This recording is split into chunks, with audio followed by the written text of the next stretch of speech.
ബാംഗ്ലൂർക്കാർക്ക് വീഗാലാൻഡ് അറിയ പോലില്ല. ബാംഗ്ലൂർക്കാർക്ക് ഞങ്ങളുടെ സ്റ്റാഫിന്റെ ഇടയിൽ ഒരു കോമ്പറ്റീഷൻ വെച്ചു.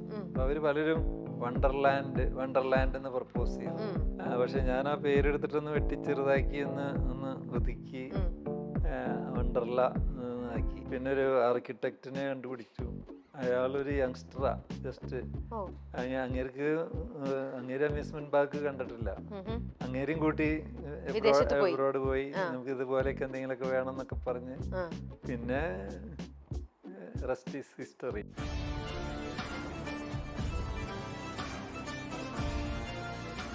V-Guard എന്നുള്ളതിന്റെ ഫുൾ നെയിം എന്ന് പറയുന്നത് വോൾട്ടേജ് ഗാർഡ് അല്ലേ? അത്രേ ഉള്ളൂ.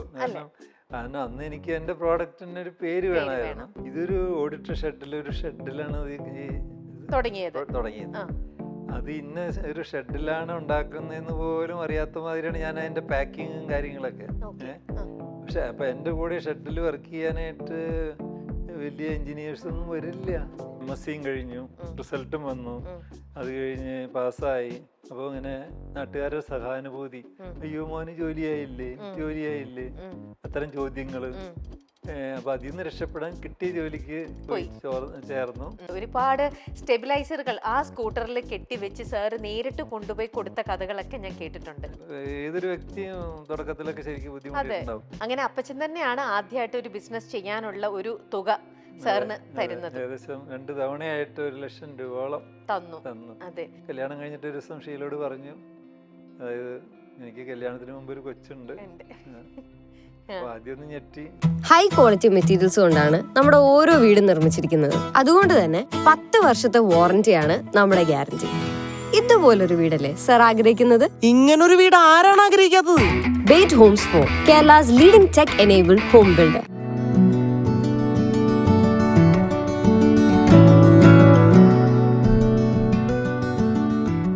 Byte Homes for presents Life is Beautiful, supported by Adya Institute of Commerce. Life is beautiful ഇന്ന് നമ്മളോടൊപ്പം ജീവിതകഥയുമായി ശ്രീ കൊച്ചൗസേപ്പ് ചിറ്റിലപ്പള്ളി സർ. ഒരുപാട് സന്തോഷമുണ്ട്. എനിക്ക് ശരിക്കും ഞാൻ ഒരുപാട് റെസ്പെക്ട് ചെയ്യുന്ന ഒരു വ്യക്തിത്വമാണ് താങ്കളുടേത്. ഒരുപാട് എനിക്കിന്ന് താങ്കളെ ഇന്റർവ്യൂ ചെയ്യാൻ പറ്റുക, എൻ്റെ കൂടെ നമ്മുടെ ഈ ഒരു സ്പേസിൽ ഇന്നിപ്പോൾ സാർ കൂടെ ഇരിക്കണു, വിശേഷങ്ങളൊക്കെ പറയാൻ പറ്റുന്നു, ഇതൊക്കെ അറിയുമ്പോൾ ഭയങ്കര ഒരു I M feeling so proud of myself. ഒരുപാട് സന്തോഷമുണ്ട്. ഒരുപാട് നാളായിട്ട് പരിചയപ്പെടണം എന്ന് ആഗ്രഹിച്ചിരുന്ന ഒരു വ്യക്തിത്വമാണ് താങ്കളുടേത്. ഒരുപാട് സന്തോഷം.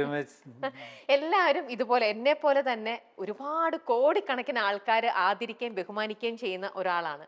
എല്ലാവരും പറയും തൊട്ടതെല്ലാം പൊന്നാക്കിയ ഒരു വ്യക്തിത്വമാണ് ശ്രീ കൊച്ചൗസേപ്പ് എന്നുള്ളത്. താങ്കളുടെ ജീവിതം എന്ന് പറയുന്നത് നമ്മൾ എപ്പോഴും ഈ ഒരു ഫ്രേസിൽ നിന്നാണ് നമ്മുടെ ഈ ഒരു പ്രോഗ്രാം സ്റ്റാർട്ട് ചെയ്യുന്നത്.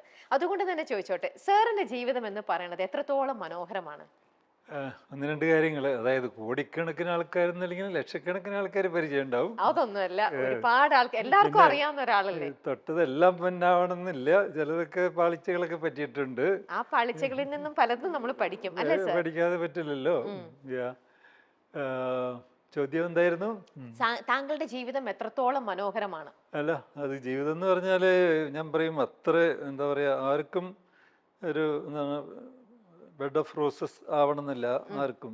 അപ്പോൾ അപ്പ് ആൻഡ് ഡൗൺസ്, അതായത് കഷ്ടപ്പെടാതെ ഒരാൾക്കും വിജയം നേടാൻ പറ്റില്ല എന്ന് വിശ്വസിക്കുന്ന ഒരാളാണ് ഞാൻ. കാരണം ഭാഗ്യം ഭാഗ്യം ഭാഗ്യം മാത്രം ഒരാൾക്കും ഉണ്ടാവില്ല. അതിൻ്റെ പുറകിൽ അതിൻ്റെതായ ബുദ്ധിമുട്ടുകളും അധ്വാനങ്ങളൊക്കെ ഉണ്ടാവും. അതിൻ്റെ എൻ്റെ സങ്കടങ്ങളൊക്കെ നിങ്ങളോട് പറയേണ്ട കാര്യമല്ലല്ലോ. പക്ഷെ അപ്പം എല്ലാവരുടെയും ജീവിതം എന്ന് പറയുന്നത് അപ്സ് ആൻഡ് ഡൗൺ ആണ് അല്ലേ? ഒരുപാട് നല്ല പോസിറ്റീവ് ആയിട്ടുള്ള കാര്യങ്ങളും അതേപോലെ നമ്മളെ വിഷമിപ്പിക്കുന്ന കാര്യങ്ങളും ഒക്കെ എല്ലാവരുടെയും ലൈഫിൽ ഇങ്ങനെ വന്നു പോവാറുണ്ട്. ഞാൻ ഇങ്ങനെ ആലോചിക്കുമ്പോൾ വിജയം കൈവരിച്ചിട്ടുള്ളവരെല്ലാവരും തന്നെ ഒത്തിരി കഷ്ടപ്പെട്ടിട്ടുണ്ടാവും. അല്ലാതെ എന്താ പറയാ, എല്ലാം ഭാഗ്യം ഭാഗ്യം നോ, അല്ലെങ്കിൽ എല്ലാം അച്ചടി കയറ്റം നോ, അങ്ങനെയല്ല. അത് നമ്മൾ ഏത് തുറയാലും ശരി, അതായത് ഇപ്പോൾ പൊളിറ്റീഷ്യനായാലും ശരി, ബിസിനസ് വേൾഡിലായാലും ശരി, അല്ലെങ്കിൽ സ്പോർട്സ് ആയാലും ശരി, അല്ലെങ്കിൽ ആർട്ടായാലും ശരി, ഒത്തിരി കഷ്ടപ്പെട്ടിട്ടുണ്ടാവും എല്ലാവരും എന്ന് വിശ്വസിക്കുന്ന ഒരാളാണ് ഞാൻ. നമുക്ക് ആ ചെറുപ്പക്കുട്ടിക്കാലം മുതലുള്ള, അതായത് തൃശ്ശൂര് നല്ലൊരു ഗ്രാമത്തില് ഒരു കർഷക കുടുംബത്തിൽ ജനിച്ച വ്യക്തി, 6 മക്കളിൽ 3-മതായിട്ട് ജനിച്ചു അല്ലേ? അതെ അതെ ഇതെല്ലാം പഠിച്ചിട്ടുണ്ട്. അതെ, എല്ലാം പഠിച്ചിട്ടാണ് മനസ്സിലാക്കിയിട്ടാണ് വന്നിരിക്കുന്നത്. പറഞ്ഞാൽ മതി. Okay okay. ഇല്ല സാർ, എന്നാലും നമ്മുടെ പ്രേക്ഷകർക്ക് വേണ്ടിയിട്ട് ആ കുട്ടിക്കാലം മുതൽ നമുക്കൊന്ന് ഓടിച്ചിട്ട് സാറിന്റെ ജീവിത കഥ ഒന്ന് പറയാമോ? ഞാന് ഒരു ബുക്ക് തന്നെ എഴുതിയിട്ടുണ്ട് എൻ്റെ കുട്ടിക്കാലത്തെ അറിയാം. പറ്റിയിട്ട്. എനിവേ, അപ്പോൾ ചുരുക്കി പറയുകയാണെങ്കിൽ നാട്ടിൻപുറത്തെ സാധാരണ കുട്ടികളുടെ പോലെ തന്നെ, പക്ഷേ ഞാൻ അങ്ങനെ ഒരു ഫസ്റ്റ് റാങ്ക് ഹോൾഡർ ഒന്നും ആയിരുന്നില്ല. പക്ഷെ അതേസമയം ഡ്രോപ്പ് ഔട്ടും അല്ല, ഒരു എബവ് ആവറേജ് ഓക്കെ. ആയിരുന്നുള്ളൂ. വലിയ അങ്ങനെ അംബീഷനൊന്നുമില്ല, കാരണം നാട്ടിൻപുറത്തുള്ള ഏത് കുട്ടികളെ പോലെയൊക്കെ തന്നെ. അത് കഴിഞ്ഞ് കോളേജിലേക്ക് വരുന്നു, കോളേജിലും അതെ. പക്ഷെ എനിക്ക് കോളേജിലൊക്കെ ആയപ്പോൾ എനിക്ക് മനസ്സിലായി എനിക്ക് ടെക്നോളജി വേഗം ഗ്രാസ്പ് ചെയ്യാൻ പറ്റും. അതേസമയം ലാംഗ്വേജ് എനിക്ക് വളരെ ബുദ്ധിമുട്ടായിരുന്നു. ഒരു കുട്ടിക്കാലത്ത് ഡിസ്ലെക്സിയ പഠിക്കുന്ന ഡിസ്ലെക്സിയ ഇപ്പോഴും ഉണ്ട്. ആണോ? അതെ അതെ. അത് അത് പക്ഷെ അതുണ്ടെന്ന് വിചാരിച്ചിട്ട് ഞാൻ കരഞ്ഞു നടക്കാറില്ല, ഇല്ല. സങ്കടപ്പെട്ട് എല്ലാവരോടും പറയാറുമില്ല. പക്ഷെ അതിനൊക്കെ എൻ്റെതായ മാർഗങ്ങളുണ്ട് അത് ഓവർകം ചെയ്യാനായിട്ട്. എനിവേ, ഭാഗ്യത്തിന് അക്യൂട്ട് ഡിസ്ലെക്സിയ ആയിരുന്നില്ല. അതുകൊണ്ട് തന്നെ ഞാൻ നേരത്തെ പറഞ്ഞ മാതിരി എവിടെയും തോറ്റിട്ടില്ല. പോസ്റ്റ് ഗ്രാജുവേഷൻ കഴിഞ്ഞു. അപ്പോഴും എൻ്റെ ആഗ്രഹം ഏതെങ്കിലും ഒരു റിസർച്ച് ഇൻസ്റ്റിറ്റ്യൂട്ടിലൊക്കെ എനിക്ക് ജോലി കിട്ടുമായിരുന്നെങ്കിൽ, കാരണം എനിക്ക് പ്രാക്ടിക്കൽസിലൊക്കെ നല്ല മാർക്ക് കിട്ടുമായിരുന്നു. അതേസമയം തിയറിയിൽ ഞാൻ വളരെ മോശമായിരുന്നു, ആവറേജ് ചെയ്യുമ്പോൾ ബെറ്റർ ആയിരുന്നു. അപ്പോൾ റിസർച്ച് ഇൻസ്റ്റിറ്റ്യൂട്ട് ആകുമ്പോൾ റിസർച്ചാണല്ലോ കൂടുതൽ. അപ്പോൾ അതായിരുന്നു ലക്ഷ്യം മുഴുവനും. കിട്ടിയില്ല. കിട്ടിയ ജോലിക്ക് പോയി 3 കൊല്ലം അവിടെ വർക്ക് ചെയ്തു തിരുവനന്തപുരത്ത്. പക്ഷെ ആ കമ്പനി ഞാൻ വിചാരിച്ച മാതിരി പ്രോഗ്രസ് ഇല്ല. ആ പ്രോഗ്രസ് ഇല്ലെങ്കിൽ നമ്മുടെ ഭാവി അവതാളത്തിലാണ്, വേറെ ജോലി കിട്ടുന്നുമില്ല. അങ്ങനെ വന്നപ്പോഴാണ് രണ്ടും കൽപ്പിച്ച് റിസൈൻ ചെയ്ത് തുടങ്ങുന്നത്. ഓ, അങ്ങനെയാണ് ജോലി വേണ്ട എന്ന് വിചാരിച്ചിട്ട് ബിസിനസ്സിലേക്ക് എൻ്റർ ചെയ്യണത് അല്ലേ? ഈ കുട്ടിക്കാലത്ത് ഇപ്പം ഡിസ്ലെക്സി ഉണ്ടായിരുന്നു എന്ന് പറഞ്ഞില്ലേ, അന്നത്തെ കാലത്ത് അതിനെ ഒരു അക്യൂട്ട്, ഇപ്പൊ സാറ് പറഞ്ഞ പോലെ അതിനെ വലിയൊരു സംഭവമായിട്ട് കാണാതെ അതിനെ അതിജീവിച്ചു ഈസി ആയിട്ട്. അതിന്റെ മെച്ചം എന്താ വെച്ചാൽ, അന്ന് ഡിസ്ലെക്സിയ എന്നുള്ള വാക്ക് ഞാൻ കേൾക്കുന്നത് എൻ്റെ കുട്ടികൾ സ്കൂളിൽ പോകുമ്പോൾ അന്നേരം പിന്നീട് ഞാൻ മനസ്സിലാക്കുന്നത് അങ്ങനെ വാക്കുണ്ടെന്നുള്ളത്, അല്ലെങ്കിൽ ഇങ്ങനത്തെ ഡിസബിലിറ്റി ഉണ്ടെന്നുള്ളത് തന്നെ. ഇത് എനിക്ക് എൻ്റെ ഹാൻഡ് റൈറ്റിംഗ് മോശമാണ്, ഞാൻ സ്പെല്ലിംഗ് മിസ്റ്റേക്ക് ഉണ്ടാക്കും, ഞാൻ അക്ഷരത്തെറ്റ് ഉണ്ടാക്കും. പിന്നെ ഇപ്പോൾ 89 പെട്ടെന്ന് എഴുതുമ്പോൾ അത് 98 മാറുന്നു. അതെന്താ ഇപ്പോൾ ഇതെങ്ങനെ, എനിക്ക് മാത്രം ഈ പ്രശ്നം, അത് സഹിച്ചേ പറ്റുള്ളൂ. അതൊക്കെ ടീച്ചർമാരെ അടി കിട്ടും, പാരൻസിൻ്റെ അടി കിട്ടും. ശ്രദ്ധക്കുറവെന്നുള്ള രീതിയിലാണ് അന്ന് എല്ലാവരും കണ്ടിട്ടുണ്ടാവുക അല്ലേ? നീ കെയർഫുൾ അല്ല അങ്ങനെ. പക്ഷേ ഇപ്പൊ സാറ് പറഞ്ഞല്ലോ പ്രാക്ടിക്കലിൽ സാർ ഭയങ്കര മിടുക്കനായിരുന്നു എന്ന്. ഒരു പക്ഷെ ഞാൻ കേട്ടിട്ടുണ്ട് സാർ കുട്ടിക്കാലത്ത് ഒരുപാട് യന്ത്രങ്ങളൊക്കെ ഉണ്ടാക്കാൻ നല്ല മിടുക്കനായിരുന്നു. അല്ല, പരിമിതമായിട്ടുള്ള സാഹചര്യങ്ങൾ വെച്ചിട്ട് ചെറുതായിട്ടൊക്കെ ക്രാഫ്റ്റ് ആയാലും ശരി, കൊച്ചു കൊച്ചു കാര്യങ്ങളിൽ എനിക്ക് എന്തോ ഒരു നല്ല ഇൻട്രസ്റ്റ് ഉണ്ടായിരുന്നു. ഓക്കെ. കുട്ടിക്കാലത്ത് സ്കൂളിലൊക്കെ നാടകം, സ്കൂളിലത്തെ കുറെ പ്രോഗ്രാംസും കാര്യങ്ങളിലും അതിലെല്ലാം ആക്റ്റീവായിട്ട് പാർട്ടിസിപ്പേറ്റ് ചെയ്യുന്ന ഒരു കുട്ടിയായിരുന്നു. കുറച്ച് നാളൊക്കെ ഉണ്ടായി. പിന്നെ കുറച്ച് കഴിഞ്ഞപ്പോൾ വീട്ടിൽ നിന്നൊക്കെ റെസ്ട്രിക്ഷൻ വന്നു, കാരണം ഇങ്ങനെ ഉഴപ്പിയൊക്കെ നടന്നാലേ ഇതില് ശരിയാവില്ല എന്നൊക്കെ പറഞ്ഞ് ചില ബ്രേക്കൊക്കെ ഇട്ടു. എനിവേ, അതുകൊണ്ട് ശരിക്കും പഠിച്ച് കോളേജ് പഠിച്ച് ഇറങ്ങി. ഞാൻ വേറൊരു കഥ കേട്ടിട്ടുണ്ട്, സ്കൂളില് ഇങ്ങനത്തെ നാടകം കാര്യങ്ങളിലൊക്കെ വരുമ്പോ കൂടുതലും സാർ ചെയ്തുകൊണ്ടിരുന്നത് പെൺവേഷങ്ങളാണ്. ഇതൊക്കെ പഠിച്ച് മനസ്സിലാക്കി അത് സ്കൂളിൽ ചെയ്തിട്ടുണ്ട്. പക്ഷെ കോളേജിൽ വന്നപ്പോ മനഃപൂർവ്വം എനിക്ക് അങ്ങനത്തെ യാതൊരു കലാവാസന ഇല്ലാന്ന് അഭിനയിച്ച് നടന്നു. അതെന്തിനാ അങ്ങനെ? നമ്മൾ സ്വയം നമ്മുടെ ഇൻട്രസ്റ്റിനെ അല്ല, അത് നമ്മള് പിടിച്ച് പെൺവേഷം കെട്ടിച്ചാല് കോളേജിൽ അത് എത്ര നല്ല സുഖമില്ല.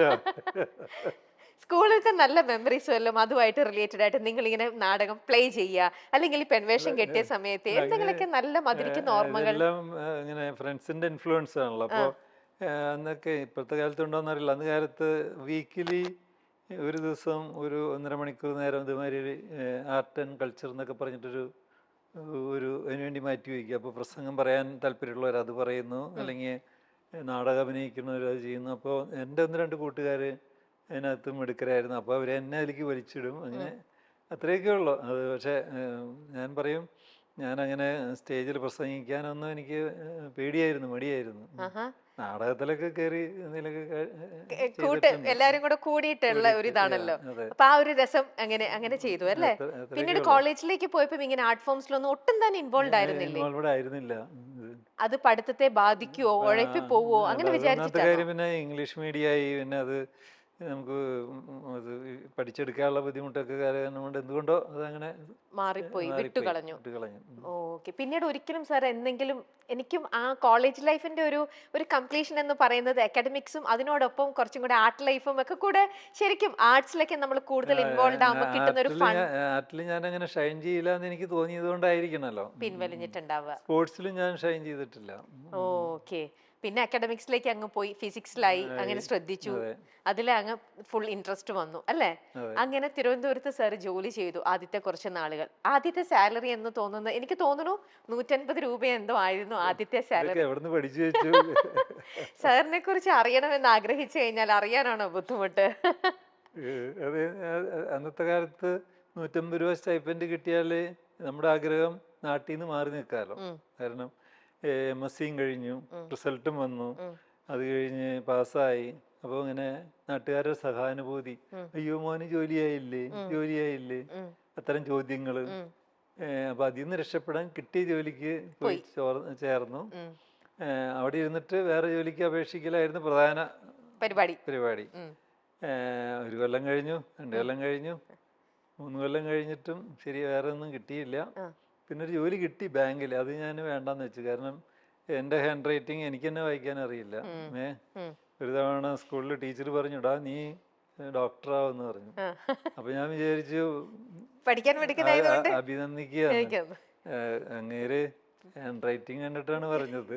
ഡോക്ടേഴ്സിന്റെ പ്രിസ്ക്രിപ്ഷൻ കണ്ടാൽ വേറെ ആർക്കും വായിക്കാൻ പറ്റില്ല എന്ന് പറയുമല്ലോ അല്ലേ? ഓക്കെ.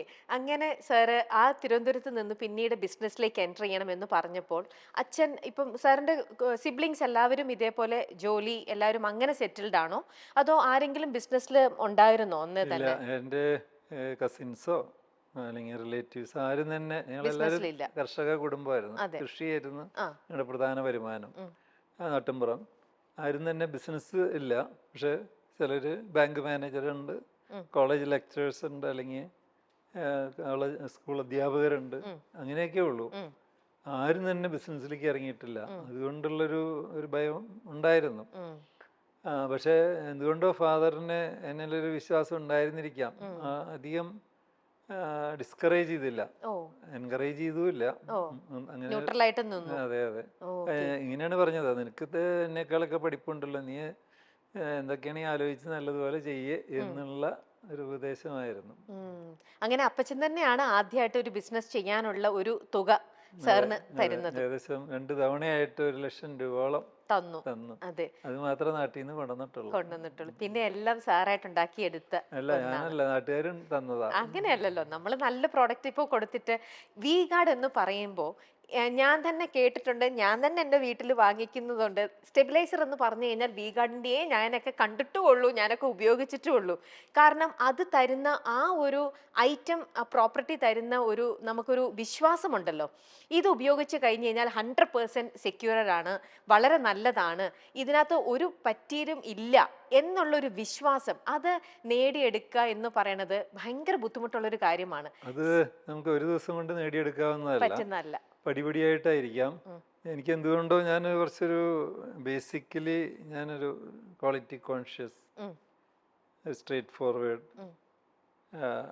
ലോ അബൈഡിങ്, അങ്ങനത്തെ ഒരു നേച്ചറാണ് എൻ്റെ. അപ്പോൾ നമ്മളൊരു പ്രോഡക്റ്റ് ഉണ്ടാക്കണമെങ്കിൽ അത് ഏറ്റവും ഒരു ക്വാളിറ്റി പ്രോഡക്റ്റ് ആയിരിക്കണം. അതിനെന്തെങ്കിലും സ്പെഷ്യാലിറ്റി ഉണ്ടായിരിക്കണം, അത് കാണാൻ ഭംഗി ഉണ്ടായിരിക്കണം. അതല്ലെങ്കിൽ ജനം, കാരണം ആ സമയത്ത് കെൽട്രോണിന് സ്റ്റെബിലൈസർ ഉണ്ട്, ടാറ്റ കമ്പനിക്ക് ഉണ്ട്, അതുപോലെ പലർക്കും ഉണ്ട്. അപ്പോൾ അതിൻ്റെ ഉള്ളിൽ നിന്ന് ഞാൻ ഉയർന്നു വന്നിട്ടുണ്ടെങ്കിൽ എന്തെങ്കിലും വ്യത്യാസം ഉണ്ടാവുമല്ലോ. ഓക്കെ. ഈ വി ഗാർഡ് എന്നുള്ളതിന്റെ ഫുൾ നെയിം എന്ന് പറയുന്നത് വോൾട്ടേജ് ഗാർഡ് അല്ലേ? അത്രേ ഉള്ളൂ. കാരണം അന്ന് എനിക്ക് എൻ്റെ പ്രോഡക്റ്റിന് ഒരു പേര് വേണമായിരുന്നു. അപ്പോൾ നമ്മൾ ഫിസിക്സിലൊക്കെ പഠിക്കുന്നത് വോൾട്ടേജ്, ഷോർട്ട് ഫോം വി, പിന്നെ പ്രൊട്ടക്ഷൻ, ഗാർഡ് കൂട്ടിച്ചേർത്ത് ഞാൻ തന്നെയാണ് ഒരു ലോഗോ ഉണ്ടാക്കിയത്. ആ ലോഗോയും സാർ തന്നെ ഉണ്ടാക്കിയതാണ്. അപ്പൊ അതിനകത്ത് ആ ലോഗോയും ഭയങ്കര ഇൻട്രസ്റ്റിംഗ് ആയിരുന്നു. ഒരു കാങ്ക്രൂന്റെ, സ്വന്തം വയറ്റില് ബേബീനെ ഹോൾഡ് ചെയ്യുന്ന ഒരു കാങ്ക്രൂന്റെ ഒരു പടം. അതൊക്കെ അപ്പൊ തോന്നി അതങ്ങ് ചെയ്തു, അത്രേ പറയാൻ പറ്റുള്ളൂ. പ്രൊട്ടക്ഷന് എന്തെങ്കിലും ഒരു മാസ്കട്ട്, ഒരു ചിഹ്നം വേണം. അപ്പൊ അങ്ങനെ തോന്നി, അത് കണ്ടു. ശരിക്കും പറഞ്ഞാല് ഒരു ഇന്ത്യൻ മൃഗമല്ല. അതെ, കാങ്കറു. എന്നിട്ടും ഞാൻ വെച്ച സാറ് സ്വന്തം മകനെ പോലെയാണ്, അല്ലെ സ്വന്തം കുഞ്ഞിനെ പോലെയാണ് വി ഗാർഡ് എന്ന് പറയുന്ന പ്രോഡക്റ്റിനെ കാണുന്നത് തന്നെ. അപ്പോൾ അമ്മ തൻ്റെ കുഞ്ഞിനെ ഉദരത്തിൽ എത്രത്തോളം ഇങ്ങനെ സുരക്ഷിതമായിട്ട് വെക്കുന്നു, ഞാൻ വിചാരിച്ചു അതിനെയൊക്കെ കൂടെ കോർത്തിണക്കിക്കൊണ്ടാണോ ഇങ്ങനെ ഒരു. അങ്ങനെയൊന്നും ചിന്തിച്ചിട്ടല്ലാന്നേ. അതായത് എനിക്ക് എന്റെ പ്രോഡക്റ്റ് എങ്ങനെയെങ്കിലും പ്രൊജക്ട് ചെയ്യണം. അന്ന് കാലത്ത് കേരളത്തിലെ TV പോലും വന്നിട്ടില്ല. ആ കൂടിയുള്ളത് പേപ്പർ, ന്യൂസ് പേപ്പറുണ്ട്, പിന്നെ മാഗസിൻ വനിത അല്ലെങ്കിൽ ഗൃഹലക്ഷ്മി, പിന്നെയുള്ളത് ഹോർഡിങ് അല്ലെങ്കിൽ വാൾ പെയിന്റിങ്, അങ്ങനെയൊക്കെ ചെയ്യാൻ പറ്റുള്ളായിരുന്നു. അപ്പോൾ നമുക്കാണെങ്കിൽ നല്ലൊരു അഡ്വർടൈസിങ് ഏജൻസിയെ ഹയർ ചെയ്യാനുള്ള പണമൊന്നുമില്ല. അപ്പൊ നമ്മുടേതായ കൊച്ചു കൊച്ചു ആശയങ്ങൾ പുഷ് ചെയ്ത് നോക്കി അങ്ങനെ അങ്ങ് ചെയ്തു തുടങ്ങി. അവിടെയായിരുന്നു തുടക്കം. തുടക്കത്തിൽ ആദ്യം വാങ്ങിയ വാഹനം അത് ഓർമ്മയുണ്ടോ സാറിന്? പിന്നെ അതായത് ഞാൻ പറയും, എനിക്ക് ബെൻസ് കാർ വാങ്ങിച്ചപ്പോ പോലും അത്രയും ഒരു സന്തോഷം ഉണ്ടായില്ല. വാങ്ങിച്ചത് ഒരു പഴയ ലാംബി ഒരു സ്കൂട്ടർ, സെക്കൻഡ് ഹാൻഡ് ആണ്. കാരണം ഫസ്റ്റ് ഹാൻഡ് ഒന്നും കിട്ടൂല, കാരണം അന്ന് ബുക്ക് ചെയ്തിടണം. അതിനു മുമ്പേ സാർ ഒരു സൈക്കിൾ വാങ്ങിയിട്ടുണ്ട്, സൈക്കിൾ ഉണ്ടായിരുന്നു. അല്ലേ? അതെ, സൈക്കിൾ. അതാണ് അപ്പൊ ആദ്യ വാഹനം സൈക്കിൾ തന്നെ. അതെ, ആദ്യം വാങ്ങിച്ചത്. പിന്നീട് സ്കൂട്ടർ സ്വന്തമാക്കി.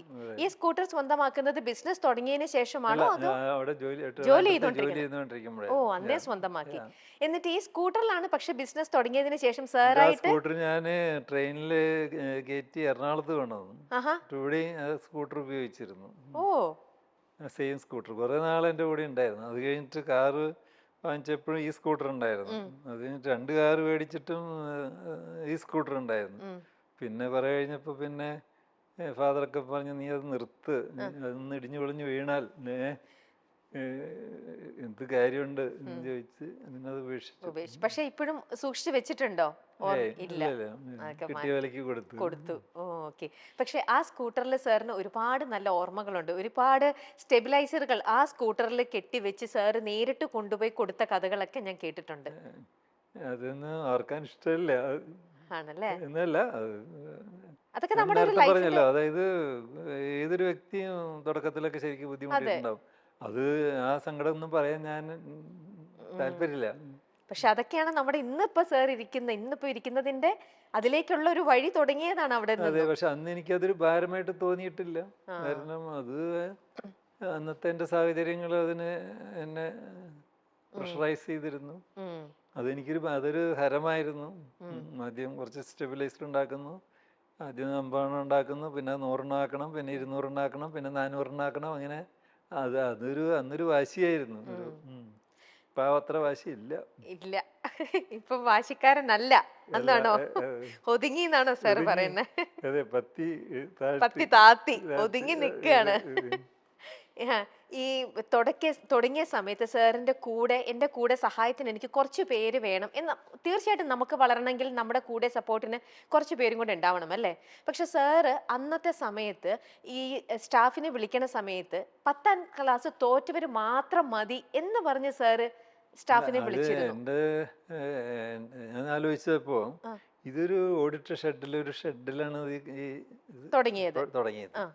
അത് ഇന്ന ഒരു ഷെഡിലാണ് ഉണ്ടാക്കുന്നതെന്ന് പോലും അറിയാത്ത മാതിരിയാണ് ഞാൻ അതിന്റെ പാക്കിങ്ങും കാര്യങ്ങളൊക്കെ. പക്ഷെ അപ്പൊ എൻ്റെ കൂടെ ഷെഡിൽ വർക്ക് ചെയ്യാനായിട്ട് വലിയ എഞ്ചിനീയേഴ്സ് ഒന്നും വരില്ല, നിൽക്കില്ല. അതിനുള്ളൊരു വിവേകം എനിക്കുണ്ടായിരുന്നു എന്നർത്ഥം. ഏതായാലും ഞാൻ അവരെ പഠിപ്പിച്ചെടുക്കണം. അപ്പൊ 10ാം ക്ലാസ് തോറ്റതായാലും മതി എന്നുള്ളതായിരുന്നു ആദ്യമൊക്കെ. പിന്നെ അവരുടെ എണ്ണം കൂടി. അപ്പൊ ഞാനൊരു ഡിപ്ലോമ പഠിച്ചിട്ടുള്ളൊരു സൂപ്പർവൈസറെ വെച്ചു. ചെറുപ്പക്കാരനായിരുന്നു. അത് കഴിഞ്ഞ് കുറച്ച് കഴിഞ്ഞപ്പോൾ അയാൾ നല്ല ജോലി കിട്ടിയപ്പോൾ അയാൾ പോയി. അത് കഴിഞ്ഞപ്പോൾ പിന്നെ ഞാനൊരു എയർഫോഴ്സിൽ നിന്ന് റിട്ടയർ ചെയ്ത ഒരാളെ ടെക്നിക്കൽ ഒരു ഹാൻഡിനെ വെച്ചു. അയാൾ നിന്ന് കിട്ടി. അയാൾ ഇപ്പോഴും ഞങ്ങളുടെ കൂടെ ഉണ്ട്.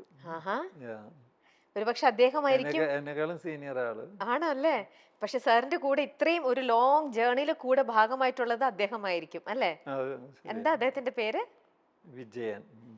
നാട് കോഴിക്കോട്. കോഴിക്കോട്. ഇപ്പൊ അദ്ദേഹം എറണാകുളത്താണോ അതോ കോഴിക്കോട്? ഇപ്പൊ പാർട്ട് ടൈം ആയിട്ടുള്ള കോഴിക്കോട് തന്നെ. ഓ, ഓക്കെ. അങ്ങനെ വി ഗാർഡ് എന്ന് പറയുന്ന സ്വപ്നം സാറ് തുടങ്ങിക്കഴിഞ്ഞു. അതിനുശേഷമാണ് ഷീല മാം ലൈഫിലേക്ക് വരുന്നത്. കല്യാണം എന്ന് പറഞ്ഞ സാറിന്റെ അടുത്ത പടി എത്തുന്നത്. അതിനിടയിൽ ഞാൻ വേറൊരു കാര്യം കൂടെ അറിഞ്ഞിട്ടുണ്ടായിരുന്നു. ബിസിനസ്സിലേക്ക് എൻട്രി ചെയ്തു എന്ന് അറിഞ്ഞപ്പോൾ അപ്പച്ചൻ പറഞ്ഞൊരു കാര്യം, എടാ നീ കല്യാണമൊന്നും കഴിഞ്ഞിട്ടില്ല, അതുകൊണ്ട് പെൺകുട്ടികളെ ഒന്നും നിന്റെ സ്റ്റാഫായിട്ട് വെക്കണ്ട എന്ന് അപ്പച്ചൻ പറഞ്ഞ പോലെ ഒരു. അതെ, അതായത് ആദ്യകാലങ്ങളിൽ അവിടെ ആൺപിള്ളേർ മാത്രമേ ജോലി ചെയ്തിരുന്നുള്ളൂ. കാരണം അത് അങ്ങേരുടെ ഒരു കണ്ടീഷനായിരുന്നു. കാരണം നീ കല്യാണം കഴിയാത്ത പയ്യനാണ്. അപ്പൊ ഞാൻ പറഞ്ഞു, ഞാൻ ആദ്യം ജോലി ചെയ്തിരുന്നിടത്ത് അവിടെ ധാരാളം പെൺപിള്ളേർ ഉണ്ടായിരുന്നല്ലോ. അത് വേറെ കാര്യം, അതിന്റെ ഉടമസ്ഥൻ വേറെയാണ്. ഇത് നീ സ്ഥാപനം തൽക്കാലം ഇങ്ങനെയൊക്കെ മതി, അങ്ങനത്തെ ചില നമ്പറുകൾ പുള്ളി ഇറക്കിയിരുന്നു. ഓക്കെ, അതൊക്കെ കേട്ട് അപ്പച്ചൻ ഭയങ്കര സ്ട്രിക്റ്റ് ആയിരുന്നോ? സ്ട്രിക്റ്റ് എന്ന് പറഞ്ഞാൽ ബുദ്ധിപൂർവമായിട്ടുള്ള സ്ട്രിക്ട്നെസ് എന്ന് പറയാം. പ്രത്യേകിച്ച് ആൺകുട്ടികളാകുമ്പോൾ അച്ഛന്മാരൊരു കൺട്രോൾ വെക്കുമല്ലോ, നല്ല രീതിയിലൂടെ പോവാൻ വേണ്ടിയിട്ട് ഒന്ന് ഇത് കൺട്രോൾ ചെയ്യുമല്ലോ. അങ്ങനെ ശരി. അതിനുശേഷമാണ് ഷീല മാമിനെ പരിചയപ്പെടുന്നതും. ആ കല്യാണത്തിന്റെ പിന്നിലും ഒരു കുറെ നല്ല കഥകളൊക്കെ ഉണ്ട്. എന്തോ ഡെലിവറി ഡീലിങ്ങിന്റെ കാര്യത്തിൽ, ഡീലർഷിപ്പിന്റെ കാര്യമോ അങ്ങനെ എന്തൊക്കെയോ ഒരു കഥകൾ, അതൊന്ന് പറയാമോ സർ? അല്ല, അതായത് ഞാൻ ബിസിനസ് വളർത്തിയെടുക്കണം എന്നുള്ള ഒരു ജ്വരത്തിലിരിക്കുമ്പോഴാണ് വീട്ടിൽ നിന്നുള്ള പ്രഷർ കൊണ്ടാണ് കല്യാണം നടന്നത്. അറേഞ്ച്ഡ് മാരേജ് ആയിരുന്നു. സാറിന്റെ എത്രാമത്തെ വയസ്സിലായിരുന്നു കല്യാണം? എൻ്റെ 27, 28ലേക്ക് കിടക്കുന്ന സമയത്ത്. അപ്പോൾ ഞാൻ പറഞ്ഞു കുറച്ച് നാളുകൂടി കഴിഞ്ഞിട്ട് മതി എന്ന് പറഞ്ഞപ്പോൾ വീട്ടില് സമ്മതിച്ചില്ല. എന്നാ ശരി നടക്കട്ടെ. അപ്പോൾ അങ്ങനെയായിരുന്നു കല്യാണം. അപ്പോൾ ഞാൻ തമാശക്കെങ്കിലും കല്യാണം കഴിഞ്ഞിട്ട് ഒരു ദിവസം ഷീലോട് പറഞ്ഞു, അതായത് എനിക്ക് കല്യാണത്തിന് മുമ്പ് ഒരു കൊച്ചുണ്ട്. അപ്പൊ ആദ്യമൊന്നും ഞെട്ടി, അത് കേട്ടപ്പോ. അപ്പൊ ഞാന് ഉടനെ കറക്റ്റ് ചെയ്തു, അതിന്റെ പേരാണ് വീഗാർഡ്. അപ്പൊ അത് കഴിഞ്ഞിട്ടേ ഉള്ളൂ എന്നൊന്ന് മനസ്സിലാക്കിക്കോട്ടെ എന്ന് വിചാരിച്ചിട്ട് പറഞ്ഞു.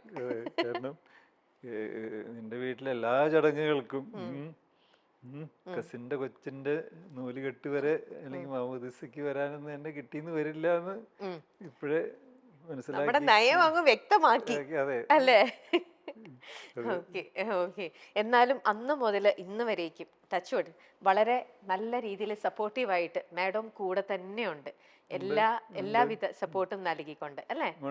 വീഗാർഡ് തുടങ്ങിയതിന് ശേഷം പിന്നീട് സാറ് തുടങ്ങിയതായിരുന്നു, അത് മാഡം കൂടെ ലൈഫിൽ വന്നതിന് ശേഷം പിന്നീടാണ് വി സ്റ്റാർ എന്ന് പറഞ്ഞൊരു സംരംഭം തുടങ്ങിയത്. അല്ല, ആക്ച്വലി വി സ്റ്റാർ ഷീല തുടങ്ങിയതാണ്. അതെ. പക്ഷെ അതിനു മുമ്പ് വണ്ടർല തുടങ്ങി വെച്ചിട്ടുണ്ടായിരുന്നു. വണ്ടർല അത് തുടങ്ങി കഴിഞ്ഞിട്ടാണ് വി സ്റ്റാർ തുടങ്ങിയത് അല്ലേ? അതെ അതെ. ഓക്കെ. വണ്ടർല ഏറെക്കുറെ അടുത്തടുത്ത് തന്നെയായിരുന്നു. അപ്പോൾ വി സ്റ്റാർ തുടങ്ങാൻ കാരണം അത് ഷീലോട് ചോദിക്കണം. പക്ഷെ എന്നാലും ഞാൻ ചുരുക്കി പറയാം, അതായത് അപ്പോഴേക്കും പിള്ളേരൊക്കെ സ്കൂൾ കഴിഞ്ഞ് കോളേജിലായി. ആദ്യം ബാംഗ്ലൂരായിരുന്നു, പിന്നെ വിദേശത്തായിരുന്നു. അപ്പോൾ ഷീലയ്ക്ക് ധാരാളം സ്പേസ് ടൈം ഉണ്ടായി. ആളുടെ പാഷൻ ചെയ്തോട്ടെ എന്ന് ചോദിച്ചു, ചെയ്തോളാൻ പറഞ്ഞു. അത് കൂടുതൽ അവിടെ ചോദിക്കണം. അതെ, ഞാൻ ആ വി സ്റ്റാർ എനിക്കറിയാം തുടങ്ങിയ വീഗാലാൻഡ് തുടങ്ങിയ സമയത്ത് അതിനകത്തും ഉണ്ടായിരുന്നു വി സ്റ്റാറിന്റെ ഒരു ഔട്ട്ലെറ്റ് ഉണ്ടായിരുന്നു. അപ്പൊ എനിക്ക് ഓർമ്മയുണ്ട്, ഞാൻ കുറെ നാളെ വീഗാലാൻഡ് തുടങ്ങിയ സമയത്ത് ഞങ്ങളൊക്കെ എന്റെ കസിൻസ് ഒക്കെ ആയിട്ട് എപ്പോഴും ഞങ്ങൾ വരും. അപ്പൊ കുറെ വി സ്റ്റാറിൽ വന്നിട്ട് ചുരിദാർ വാങ്ങിയിട്ടും ഉണ്ട്. വി സ്റ്റാറിന്റെ കാര്യത്തിൽ എനിക്ക് യാതൊരു ക്രെഡിറ്റും ഇല്ല. ഞാൻ അതിനകത്ത് എനിക്ക് ഇൻവോൾവ് അല്ല അല്ലേ? ആ സമയത്തായിരുന്നു ഞാൻ വണ്ടർല അല്ലെങ്കിൽ പണ്ടത്തെ വീഗാലാൻഡ് വണ്ടർലയ്ക്ക് വേണ്ടിയിട്ട് ശ്രമിച്ചുകൊണ്ടിരിക്കുന്ന സമയമായിരുന്നു. അപ്പോഴേക്കും വീഗാർഡ് തുടങ്ങിയിട്ട് ഏകദേശം 20 വർഷം കഴിഞ്ഞിട്ടുണ്ടായിരുന്നു. അപ്പോഴേക്കും ധാരാളം ഈ പറഞ്ഞ മാനേജേഴ്സൊക്കെ ഇങ്ങനെ പടിപടിയായിട്ട് ഉയർന്നു. അവർക്ക് കാര്യങ്ങൾ അറിയാം, അവർ ഭംഗിയായിട്ട് നടത്തുന്നു. ഈ ആദ്യം പറഞ്ഞ ആളുടെ കീഴിൽ വേറെ മാനേജേഴ്സ് അല്ലെങ്കിൽ എൻജിനീയേഴ്സ്. അപ്പോൾ എനിക്ക് തോന്നി ഇനി ഞാൻ കുറച്ച് സമയം വിട്ടു നിന്നാലും വീഗാർഡ് നന്നായിട്ട് പോവും. അങ്ങനെ അപ്പോഴേക്കും വീഗാർഡിന് പമ്പ്, വാട്ടർ ഹീറ്റർ, അങ്ങനെ 4-5 പ്രോഡക്റ്റായി. കേരളത്തില്, തമിഴ്നാട്ടില്, കർണാടകത്തിലൊക്കെ ബിസിനസ്സായി. സാമ്പത്തികമായിട്ട് വളരെ മെച്ചപ്പെട്ടു. അങ്ങനെയാണ് വഴിമാറി ചിന്തിക്കുന്നത്. അങ്ങനെ വഴിമാറിയാലും എങ്ങനെയാ സാർ ഒരു അമ്യൂസ്മെന്റ് പാർക്കിലേക്ക് ഭയങ്കര റിസ്കി ആയിട്ടുള്ള ഒരു സംഭവമാണ് അത്? ഒരു സ്പാർക്കായിരുന്നു. അതായത് ആക്ച്വലി ആ സമയത്ത് കുട്ടികൾ 7th സ്റ്റാൻഡേർഡ് 8th പഠിക്കുന്ന കാലമാണ്. അപ്പോൾ വല്ലപ്പോഴും വിദേശയാത്ര പോകാറുണ്ട്. അപ്പോൾ പിള്ളേരെ കൊണ്ടുപോകുമ്പോൾ അവർക്ക് വേണ്ടിയിട്ട് അവിടുത്തെ പാർക്കുകളിൽ പോകാറുണ്ട്. ഇതുപോലത്തെ ഒരു ചെറിയ ചെറിയ പരിപാടി, അതിൻ്റെയൊക്കെ ചെറിയൊരു വെർഷൻ എന്തുകൊണ്ട് കൊച്ചിയിൽ തുടങ്ങിക്കൂടാ എന്നുള്ളൊരു ആശയമായിരുന്നു. ഓക്കെ, അങ്ങനെയാണ് അമ്യൂസ്മെന്റ് പാർക്ക് തുടങ്ങാൻ കാരണം. പക്ഷെ അതിന്റെ പിന്നിലുള്ള ഒരു റിസ്ക്കും അല്ലെങ്കിൽ അതിനു വേണ്ടിയിട്ട് സാറിന് നല്ലൊരു പൈസ റേസ് ചെയ്യാനായിട്ട് പറ്റിയിട്ടുണ്ടായിരുന്നില്ല. കുറേ ബാങ്കിൽ സാറ് കുറേ കഷ്ടപ്പെടേണ്ടി വന്നു ഒരു ലോൺ കിട്ടാനായിട്ടും അവരെ കൺവിൻസ് ചെയ്യാനുമായിട്ടുള്ളതൊക്കെ. കാരണം അത് ഈ ബാങ്ക് മാനേജർക്കും അറിയില്ല ഇതിനെ പറ്റിയിട്ട്. പിന്നല്ല അവര് പറയുന്നത് V-Guard നല്ല നിലയിൽ പോകുന്നുണ്ടല്ലോ, അത് ഉയർത്തിക്കൊണ്ടെന്നാ പോരെ, എന്തിനാണ് അറിയാത്ത മേഖലയിൽ കൈവയ്ക്കുന്നത്.